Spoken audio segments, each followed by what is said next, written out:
Assalamu alaikum wa rahmatullahi wa barakatuh and welcome back to online classes of Iqra Hufaz Boys Secondary Schools, our project of Iqra Education System. Dear students, yesterday in the last video lecture, we started a discussion about narration, which means conveying a speaker's statement. Narration is a grammar topic and I explained you the basic definition of narration yesterday. I will give you a review of that once again. Narration means conveying a speaker's statement to somebody else. Speaker के statement को convey करना, आगे पहुंचाना, किसी को बताना narration कहलाता है। और स्पीकर के स्टेटमेंट को आगे पहुंचाने या कन्वे करने के दो तरीके होते हैं। Number one, direct narration, in which we convey speaker's statements in exact words, and the second method is indirect narration, in which we convey speaker's statements in our own words. जब हम speaker के exact अल्फाज को बयान करते हैं तो उसे डायरेक्ट नरेशन कहते हैं, और जब हम स्पीकर के अल्फाज में अपने मुताबिक थोड़ी बहुत तब्दीली करके बयान करते हैं तो वो इनडायरेक्ट नरेशन कहलाता है। ये डायरेक्ट नरेशन तो मुश्किल है ही नहीं ना, क्योंकि इसमें तो आप एग्जैक्ट अल्फाज इस्तेमाल कर रहे हैं।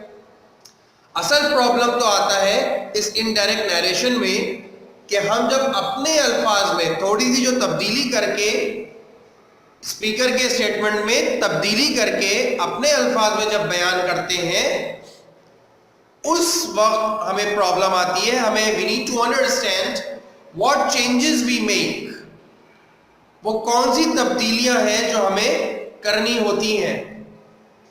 In the last video lecture we discussed about changes number 1 and 2, और मैंने आपको बताया था कि changes number 1 and 2 कौन सी है। सेट टू की तब्दीली, पहली तब्दीली है रिपोर्टिंग वर्ब की, और दूसरी तब्दीली है इन्वर्टेड कॉमास की। सेट टू और इन्वर्टेड कॉमास की तब्दीलियां यानी कि चेंजेस नंबर 1 and 2 डिपेंड करती हैं कि इन्वर्टेड कॉमास के अंदर दिए गए सेंटेंस की काइंड क्या है। इस काइंड के मुताबिक सेट टू और कॉमास चेंज होंगे। अगर इन्वर्टेड कॉमास के अंदर डिक्लेरेटिव सेंटेंस गिवन है तो सेट टू टोल्ड में चेंज होगा और कॉमास दैट में चेंज होंगे। अगर इन्वर्टेड कॉमास के अंदर इंट्रोगेटिव सेंटेंसेस गिवन है तो सेट टू आस्क्ड में चेंज होगा, और इन्वर्टेड कॉमास इफ या फिर WH वर्ड, अगर कोई WH वर्ड गिवन है तो फिर इफ नहीं आएगा, WH वर्ड आएगा।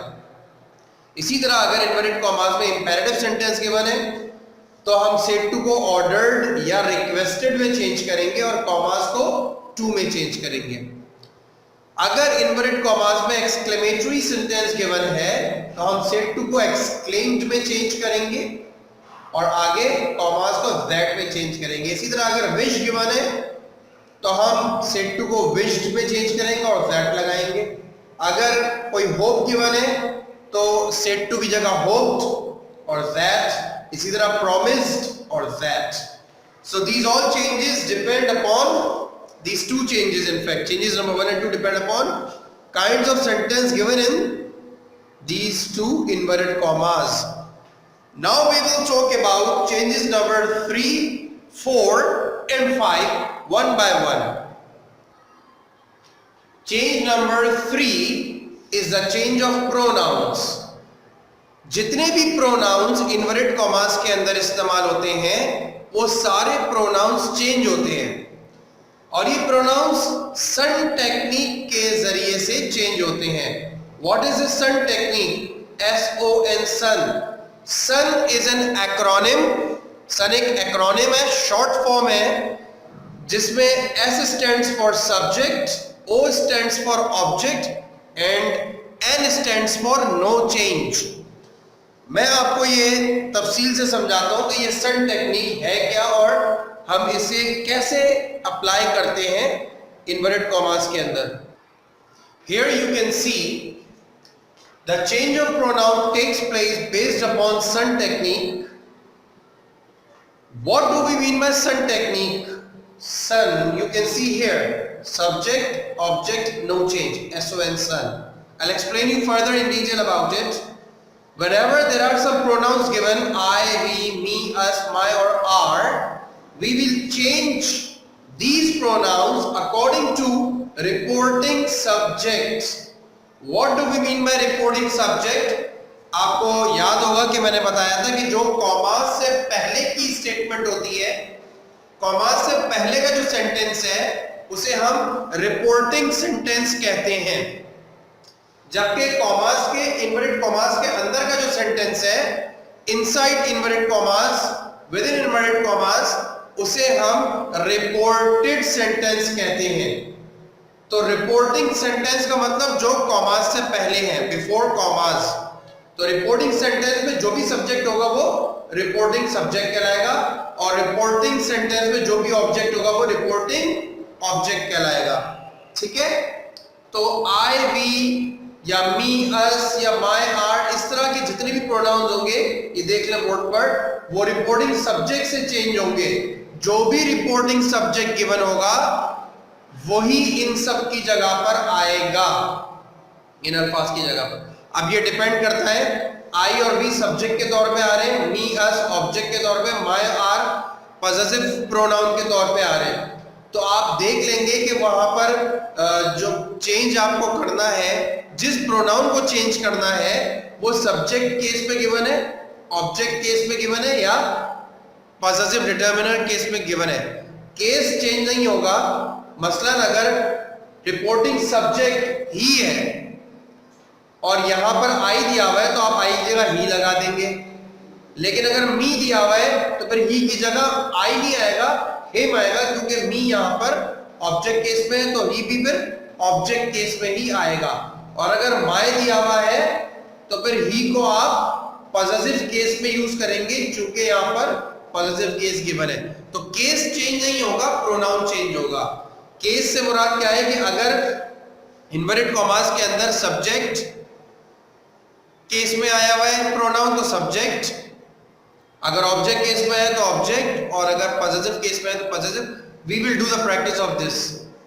इसी तरह अगर यू या योर गिवन है तो वो रिपोर्टिंग ऑब्जेक्ट से चेंज होगा, यानी कि रिपोर्टिंग सेंटेंस में जो भी ऑब्जेक्ट गिवन होगा उसके मुताबिक आप यू या योर को चेंज करेंगे, केस देख लेंगे। और अगर ही, हिम, शी, हर या दे, देम गिवन है तो फिर हम नो चेंज, कोई तब्दीली नहीं करेंगे। Let's take an example of these all pronouns one by one. Here I have written a sentence of narration. She said to me, I gave you my book in your home.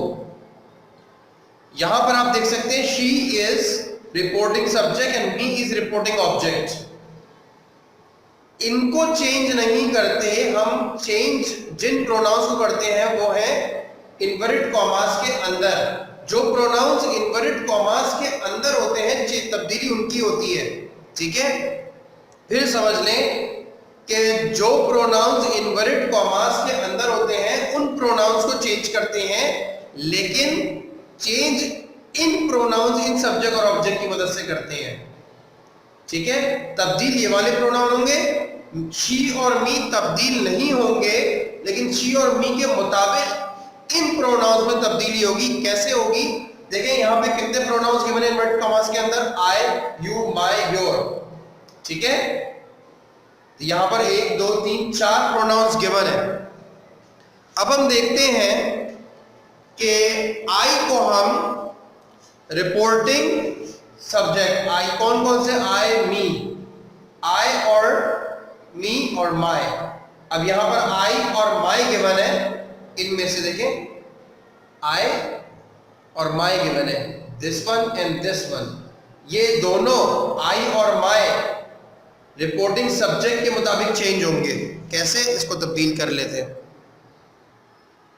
Here you can see I she से change हुआ तो she आ गया, और my जब she से change हुआ तो she तो नहीं आएगा ना, माय जब शी से चेंज होगा तो हर आएगा, क्योंकि माय भी पॉजिटिव डिटर्मिनर है, हर भी शी का पॉजिटिव डिटर्मिनर ही आएगा।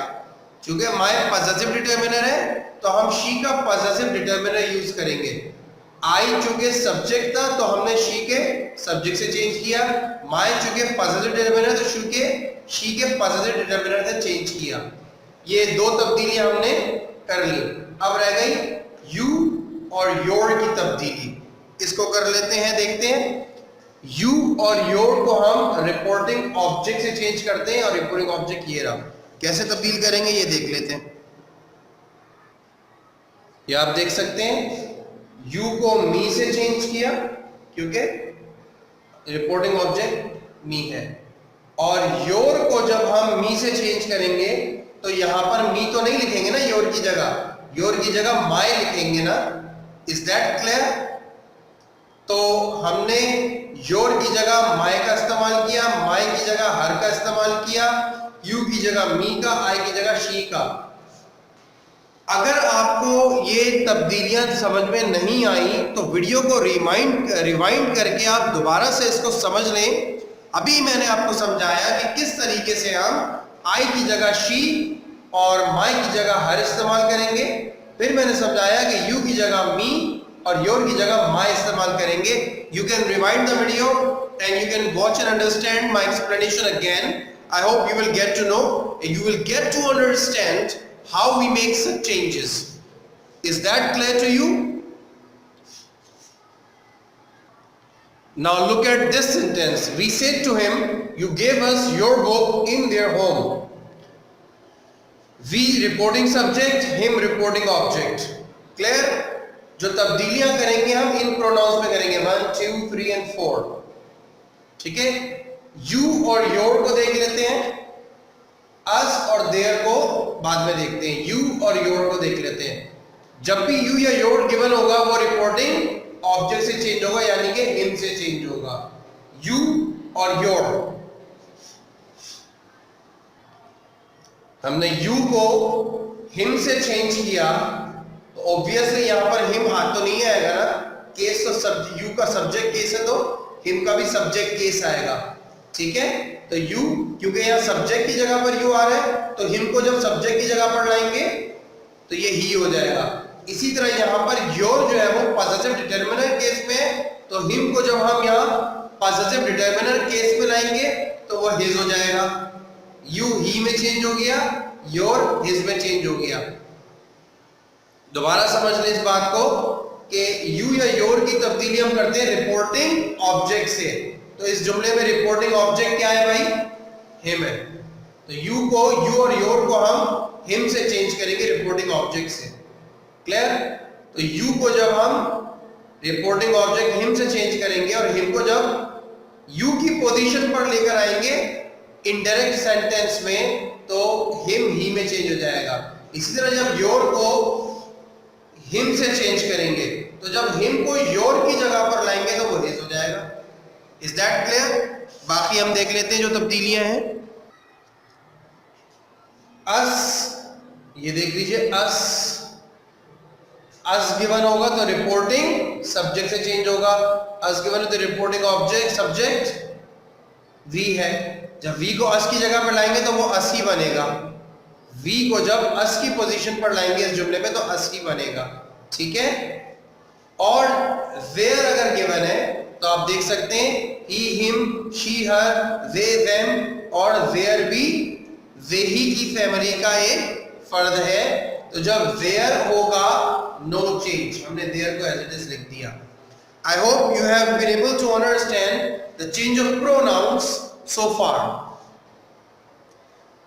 We will do some practice of these changes of pronouns in some certain sentences, and then you will have the clear ideas and concept about some technique that how we make changes, किस तरीके से हम इन pronouns की तब्दीली करते हैं। The more you do practice, the better command you get over them. I think that's all for today.